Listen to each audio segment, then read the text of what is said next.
Hati-hati, jadi 3 perkara, pertama nikah, tolak, dan rojaah. Ini hati-hati jangan dibuat guyonan. Mainan, Guyonannya pun contoh seperti itu jadi.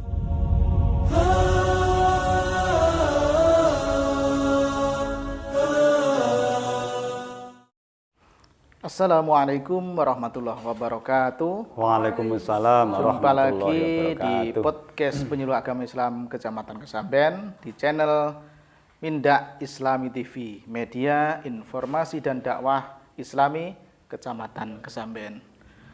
Pada tema kali ini yaitu tentang permasalahan dalam pernikahan, Pak Ustadz. Masalahnya nopo? Ketika terjadi permasalahan dalam pernikahan sering terjadi pertengkaran. Dan dalam pertengkaran itu keluar sesuatu kata-kata yang di situ timbul talak. Ini mohon dijelaskan bagaimanakah definisi dari talak, kemudian hukum kata-kata yang keluar dari pertengkaran yang mengandung talak itu apakah bisa dihukumi talak perceraian secara sah atau bagaimana? Monggo. Nggih. Talak itu bahasa Arab aslinya. Tapi kan sekarang sudah umum, sudah menjadi Indonesia kan, itu apa istilahnya? Ditranslitkan. Seperti itu talak. Jadi kasusnya apa yang sering terjadi itu berantem sama keluarga. Terjadi. Kemudian ada kata-kata yang ada unsur itu, perceraian mengandung perceraian itu apakah sah, apakah bagaimana hukumnya secara fikihnya bagaimana? Jadi untuk menghukumi sah atau tidak, nanti kan kita perlu kata-kata apa saja yang itu menjadi istilahnya menjadi talak sorih dan talak kinayah, atau tolak sorih dan tolak kinayah. Jadi terlebih dahulu ya definisi tolak itu mengudari tali pernikahan. Itu kan tolak seperti itu. Jadi nguculi tali pernikahan. Ikatannya ya malah udar gitu loh. Ya segitu aja lah, tolak itu seperti itu. Nah terus kata-kata apa saja yang menjadikan tolak, terus tolak itu bisa terjadi ketika diucapkan dalam keadaan bagaimana, atau khusus dalam keadaan sadar, atau pokok mengucap kata-kata yang ya menjurus ke tolak itu menjadi tolak atau gimana ya. Saya utarakan dulu sebuah hadis. Hadis diterangkan, saya kutip dari kitab Faidul Qadir. Faidul Qadir itu komentar atau syarah dari kitab Jami'us Shaghir, Faidul Qadir lil Munawi. Komentar kitab Jami'us Shaghir kalau nggak salah karya Imam As-Suyuti. Jadi beliau menuliskan sebuah hadis yang berbunyi salasun jidduhunna jiddun wa hazluhunna jiddun. Jadi 3 perkara atau 3 hal yang mana seriusnya itu ya serius. Seriusnya itu serius, wahazluhunna jiddun, dan bercandanya atau guyonannya itu ya menjadi serius. Artinya hukum ya? Menjadi hukum sah. Itu ada 3 hal. Pertama an-nikahu, terus watolaku, kedua watolaku, terus warroj'atu. Jadi pertama adalah nikah, yang kedua adalah tolak, yang ketiga adalah roj'ah atau rujuk. Jadi 3 hal ini digawe tenanan ya dadi, digawe guyonan pokoknya memenuhi syarat-syaratnya terpenuhi ya. Itu ya sah atau jadi. Yang pertama adalah nikah. Jadi misalkan panjenengan gadah anak perempuan. Punya anak perempuan, kemudian sampean memanggil atau anak-anak di depan sampean pas lewat ini anak laki-laki. Kemudian dihadapkan sampean kan selaku wali dari anak perempuan itu. Kemudian mendatangkan juga 2 orang laki-laki sebagai Saksi. saksi di situ. Nggih. Kemudian sampean ya guyon ya karena bercanda ya. Langsung muni misalkan anak laki-laki namanya Pak Ijo nggih. Nggih. Putri sampean misalkan namanya Sukinah. Nggih. Jadi ya Pak Ijo, ya, kunikahkan putriku denganmu dengan mas kawin apa sekian, terus langsung dijawab oleh Pak Ijo, saya terima nikahnya. Itu dadi. Semudah itu ya. Jadi semudah itu. Jadi hati-hati. Jadi 3 perkara. Pertama nikah, tolak, dan rojaah. Ini hati-hati jangan dibuat guyonan. Mainan. Guyonannya pun contoh seperti itu jadi. Yang kedua adalah tolak. Berarti menikah tadi kalau ibaratnya dibuat sandiwara, tapi memang ibaratnya itu anaknya dan pemainnya satu adalah orang lain juga bisa ya? Kalau pemainnya itu memenuhi syarat, misalkan pemainnya itu yang berperan sebagai anak ya anaknya sendiri, juga. yang berperan sebagai bapak ya bapaknya sendiri, terus lah itu cukup. Terus kemudian ada 2 orang ya. Saksi. Padahal itu kan hanya sekedar Sandiwara. acting. Dan sampai juga ada segot, betul-betul ada lafadz seperti itu, lafadz segotnya menikahkan, dan dari si laki-laki ya, si laki-laki itu juga menjawab itu sesuai ada dengan 2 saksi ini sah secara syarak. Ketika sah secara syarak, ya konsekuensi hukumnya ya seperti hukumnya suami istri itu ya harus menafkahi dan sebagainya. Jadi ya hati-hati. Gitu. Kecuali kalau yang berperan itu bukan bapaknya, misalkan kan, tapi memerankan sebagai bapaknya ini kan nggak apa-apa, nggak jadi. Yang kedua tolak. Jadi tolak ini dalam keadaan serius diucapkan serius, menjadi tolak diucapkan dalam keadaan guyonan atau bercanda juga menjadi tolak. Terutama tolak yang sorih, ini yang sangat berbahaya. Karena begitu diucapkan itu dadi. Ya. Tolak itu kan ada 2, yaitu tolak sorih dan tolak kinayah. Sorih itu adalah kata-kata tolak yang tidak multitafsir, artinya tidak bisa diartikan selain tolak. Artinya hanya itu. Yang pertama adalah kata-kata yang mustaq atau yang berpangkal dari lafadz tolak. Terus yang kedua kata-kata yang mustaq dari siroh.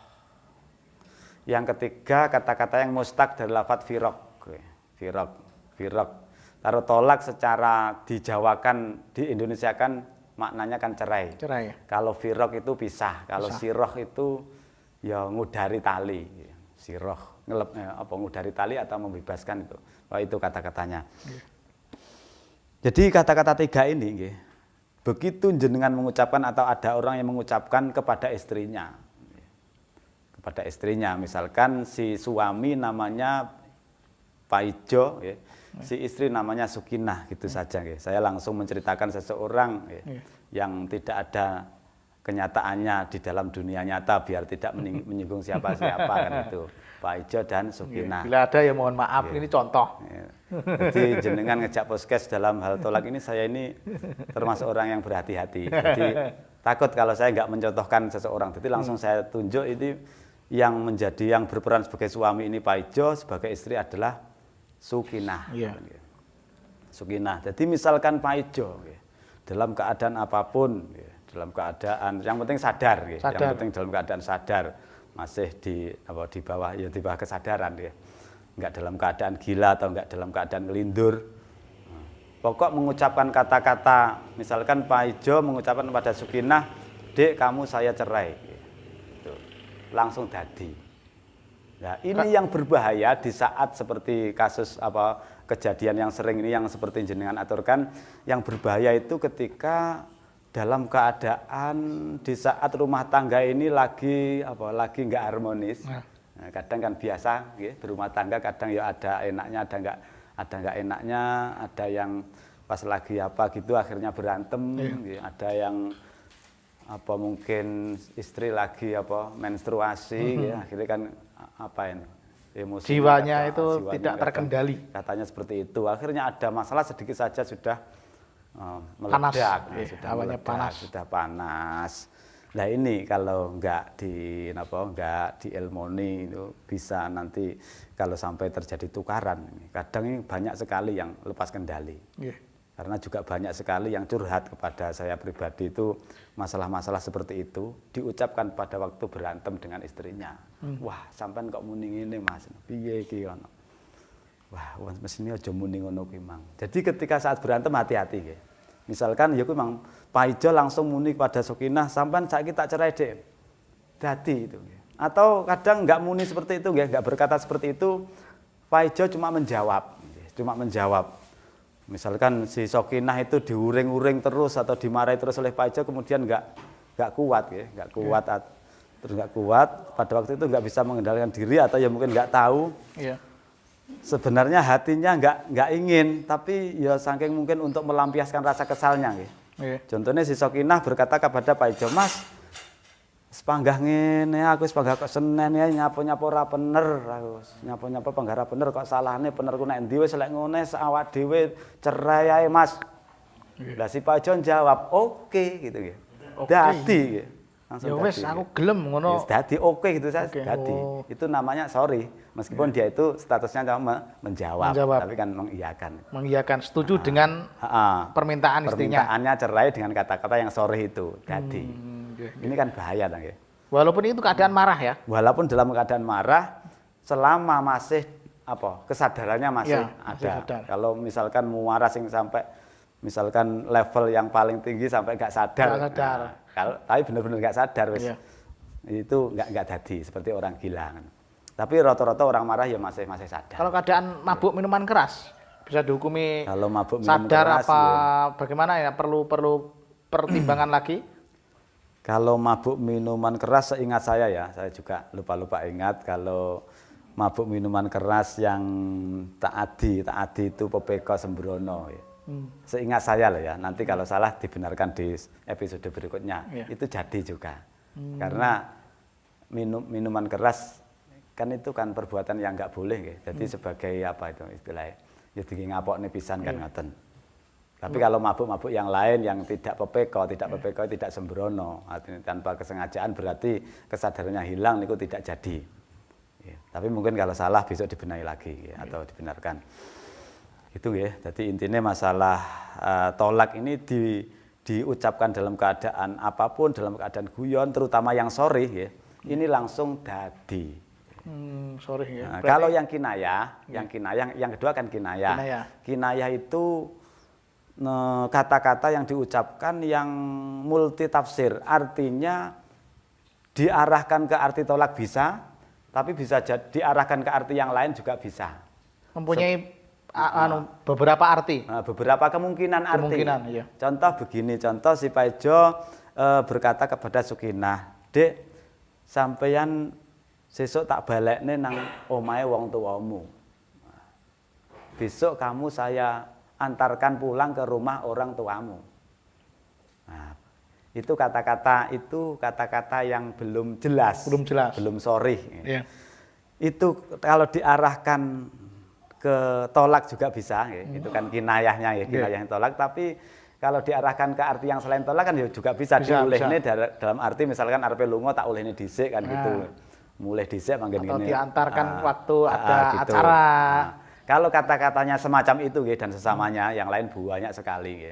Pokok yang mengarah ke tolak dan bisa diarahkan ke tolak dan lainnya. Jadi yahtamilut tolak wa ghairuhu. Ini hukumnya kinayah, nanti jadi atau tidaknya tergantung niat. Jadi kalau memang hatinya diniati pada waktu mengucapkan itu ya jadi. Iya. Terus berarti cara mengetahui niat itu apa harus diulangi lagi apa? Cara mengetahui niat ya hatinya sendiri. Aku mang pas muni itu tak niati megat bojoku apa gak gitu loh. Oh. Kalau saya niati misalnya si Pak Ijo meniati ya dadi, lalu enggak meniati ya enggak dadi. Jadi kalau misalkan ada orang yang bertanya, saya enggak niat kok Pak, terus kata-kata seperti itu, ya sama jawab tidak jadi. Dene dia ngapusi ya urusannya sama Allah sendiri kan itu. Kalau ngapusi fikih itu kan menghukumi kan zahir ya. Berarti kalau kata-kata masih mempunyai arti selain talak berarti itu dilihat dari niat yang suami yang mengucapkan gitu Pak Ustaz ya. Kalau talaknya kinayah, katakan kinayah. Kinayah. Tapi kalau katakannya sorry, ini niat nggak mempengaruhi niat atau tidak. Ya. Guyon pun, bercanda pun itu jadi. Marah pun juga jadi. Ya. Dalam keadaan apapun lah, kecuali yang nggak sadar niku juga jadi. Kata-katanya ada 3, yaitu kata-kata yang mustaq. Mustaq itu ya yang kata dasarnya itu tolak, firok, dan siroh. Terjemahnya tolak juga sorry. Terjemahnya tolak itu cerai, itu sorry. Artinya nggak butuh niat. Terjemahnya pisah itu ulama khilaf. Jadi misalkan si Paijo muni dek, muni pada Sukinah ya, Paijo bojone lanang, Sukinah bojo wedok, dek, sampeyan pisah ae karo aku. Misalkan ini. Pisah ae aku. Ini ada 2 pendapat. Kalau dalam mazhab Syafi'i sendiri ada 2 pendapat. Menurut Ibnu Hajar ini sorry. Jadi langsung jadi talak. Menurut Ar-Ramli niku kinayah. Kalau diniati ya jadi, kalau tidak diniati enggak jadi. Kemudian terjemahnya siroh ini juga ada yang mengatakan sorry, ada yang mengatakan kinayah. Kalau terjemahnya tolak, ini semua sepakat itu sorry. Jadi cerai. Cerai, pegat, talak. Cerai, pegat, talak itu sorry. Diniati atau tidak itu jadi. Makanya hati-hati bagi orang yang sudah berumah tangga ketika ya orang itu nggak mesti ya. Harmonis apapun kadang tetap ada gitu ya. Ya terjadi suatu saat ini sing kurang bagus moodnya itu moro-moro kurang pertimbangan yang panjang.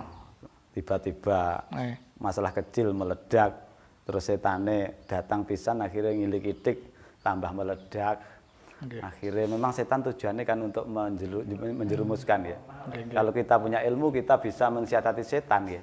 Jadi setan sire juga harap mensiasati kita. Setan itu berusaha bagaimana agar orang itu juga menjatuhkan talak pada istri. Itu ada keterangannya. Nah kita kalau punya ilmu kita bisa juga mensiasati. Jadi bener aku muring-muring tapi arep kok siasati krona aku gah. Kan hatinya bisa berkata seperti itu. Artinya ketika muring-muring wis kadung tenanan atau muring-muringnya sudah sudah memuncak, kalau enggak tahan-tahannya pokok harus dijaga kata-kata yang mengarah kepada tolak itu, seperti pisah, pegat dan siroh atau apa itu nggih, sampai mulai haid dan sebagainya itu harus dijaga. Berarti ibaratnya kalau muarapel lebih baik misuh atau dibisui saja, tapi jangan sampai mengucapkan kata itu ya. Mungkin dibisui kan ya, mungkin hanya dia hanya nangis tapi tetap istri nanti kita. Gimana ya, daripada nanti keluar kata-kata itu, wes lebih baik cacok gitu aja, wes lebih baik itu daripada artinya lebih baik itu bukan berarti nggak dosa loh ya. Artinya ya itu dosa, jangan disalahartikan. Wah sampai itu gimana? Jangan disalahartikan, itu dosa tapi nggak sampai artinya mengganggu itu. Mengganggu hubungan suami istri. Kemudian kalau memang sudah terjadi seperti itu dan itu namanya talak, saya tambahkan keterangan lagi bahwa nikah itu kan kuotanya kan ada 3, gitu loh ya. Nah, kuotanya itu ada 3, artinya kalau hilang nyawa 1, misalkan sudah terucapkan kata tolak 1, tinggal 2. Artinya selama masih mengucapkan 1 kali ini masih sangat mudah diperbarui meskipun ya jangan diremehkan ya. Bisa diaktifkan lagi. Bisa belum tapi nanti masa tenggang. Bisa diaktifkan cuma ya nanti tinggal nyawane tinggal loro. Ya. Misalkan sudah keluar kata-kata tolak 1 kali, kembali hadis yang ketiga war rojaatu niku bisa langsung rujuk. Secara syarak segotnya gimana? Ya cukup rojak tuki. Dek sampai tak baleni nikah wis cukup. Itu istri setuju atau tidak, menjawab atau tidak sudah sah lagi. Tapi dengan catatan masa idah si istri belum habis. Kalau sudah habis masa idahnya baru dirujuk enggak jadi.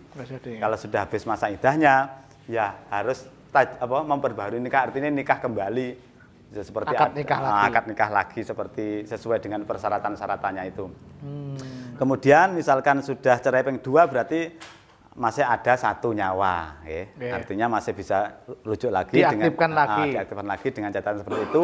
Tapi nyawanya tinggal 1, baru ketika nanti kata-kata tolak ini terucap 3 kali, baik 3 kalinya itu berturut-turut atau diganggang ya. Itu sama saja.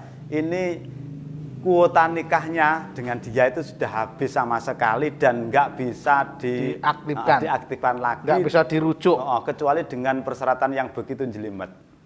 Jadi namanya talak bain. Ya, tolak bain itu ketika sudah diucapkan 3 kali, ya, baik itu guyonan atau serius niku dadi kalau itu katakannya sorry itu nggak bisa dirujuk lagi. Muni rojak tuki ya nggak ada gunanya. Lah syaratnya bisa ini berat mas. Beratnya gimana? Pertama butuh muhalil. Muhalil itu orang yang nengah-nengah gitu. Atau istrinya sudah dinikah orang lain. Butuh muhalil itu misalkan si Pak Ijo tadi tolak bain sama si Sukinah, terus ternyata aku jane cinta lebih ya. Getun, menyesal karena dia itu memang ditipu daya setan nggak terasa akhirnya sampai jatuh 3 kali padahal dia aslinya si cinta. Ini syaratnya nggak boleh mendatangkan, disepakati nggak boleh, syaratnya harus dinikahi oleh orang lain. Si Sukinah itu dinikahi oleh Pak Imin, nah, dinikahi oleh Pak Imin dan si Pak Imin harus menyetubuhi. Setelah disetubui harus ditalak 3 kali lagi, itu baru bisa kembali ke si Pak Ijo. Tapi ini nggak bisa dipetung. Kalau dipetung terus nanti disebutkan dalam akad ya nggak sah akadnya si Pak Imin. Pak Imin disuruh menjadi suami sementara, nggak bisa ya? Nah, gini, ya saya ini masih cinta sama istri saya. Ini gimana ya? Pak Imin kamu nikahi mantan istri saya, nanti terus sampan ceraikan, sama setubui terus diceraikan 3 kali. Kemudian tenan ya. Diakati tenan ya. Ini saya nikahkan putri siapa itu? Ya si Sukinah dengan si kamu Pak Imin ya. Terus dijawab, saya terima nikahnya 3 bulan misalkan itu ya.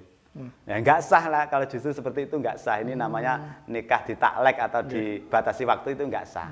Lah kalau disepakati pokoknya 3 bulan pegaten. Ini ya juga secara fikih penting nanti nggak disepakati penting nanti tidak disebutkan pada waktu ijab kabul, ini secara fikih sah, secara zahir ya. Tapi secara batin ini ya namanya ngreka Gusti Allah. Jadi haramun batinan, ngreka Gusti Allah itu ya piye. Jadi secara fikih sah tapi lek di akhirat dia itu dimasukkan ke tong atau dream ya. Kemudian dreamnya yang diobong, lah dia itu enggak diobong. Tapi kan dia di dalam dream, rasanya kira-kira gimana gitu loh ya. Juga panas juga. Jadi, kalau secara zahir itu sah, tapi itu termasuk enggak baik gitu. Dan itu kayaknya sangat sulit dan enggak mungkin. Iya, berat maksudnya kecuali kebetulan ya. Kalau kebetulan bisa. Sudah dipisah lama, kemudian setelah pulang terus ternyata sudah terjadi dinikahi orang lain dan juga sudah dipisah, mungkin seperti itu. Itu konsekuensi daripada tolak. Kalau masih roj'i ini bisa dirujuk, langsung rujuk saja. Wis gak usah ribet nanti. Kalau kesuwen-suwen nanti malah akad baru. Tapi kalau sudah bain ini tidak bisa.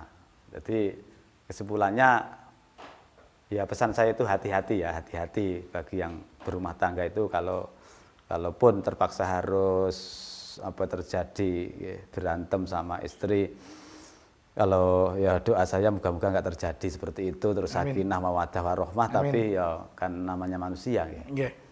Kalau terpaksa harus seperti itu, hindari kata-kata yang mengarah ke tolak, walaupun itu yang kinayah. Nanti setan itu pinter loh, ngujuk-ujuk hati itu pinter ya. Pada waktu itu kan koyok-koyok diujuk-ujuki, terus koyok-koyok wis memandang istri koyok wis genderuwo. Itu yang membuat itu setan ya. Genderuwo akhirnya dengan mudahnya keluar seperti itu. Padahal pas mari muni memang getun. Pasti. Karena setan sudah berhasil, kalau sudah berhasil setan kan lari. Nah, gitu loh. Nah, kita harus lebih pinter lagi mensiasati setan tadi. Agar setan juga kecelek gitu. Wah, pinter wong iki ora sida tak kon muni ngono ora gelem muni. Pasti wong iki sudah mendengarkan podcast. Iya, sudah mendengarkan podcast kita. Ya. Nah, mungkin demikian Pak Ustadz ya. Nggih. Terima kasih atas penjelasannya dan Intinya berhati-hatilah mengucap sesuatu yang ada unsur talaknya, karena akan berdampak hukum di pernikahan tersebut. Ya, gitu ya. ya. Kalau bisa ya nggak usah tukaran, ya. Oke. Tukaran nanti dididik, nanti anu lagi, nanti damai lagi. Damai lagi. Demikian yang bisa kami sampaikan. Terima kasih telah menyaksikan dan mendukung channel ini. Apabila ada manfaat, silahkan share ke yang lain agar tidak berhenti di tangan kita sendiri. Demikian yang bisa kami sampaikan. Saya akhiri. Assalamualaikum warahmatullahi wabarakatuh. Waalaikumsalam warahmatullahi wabarakatuh.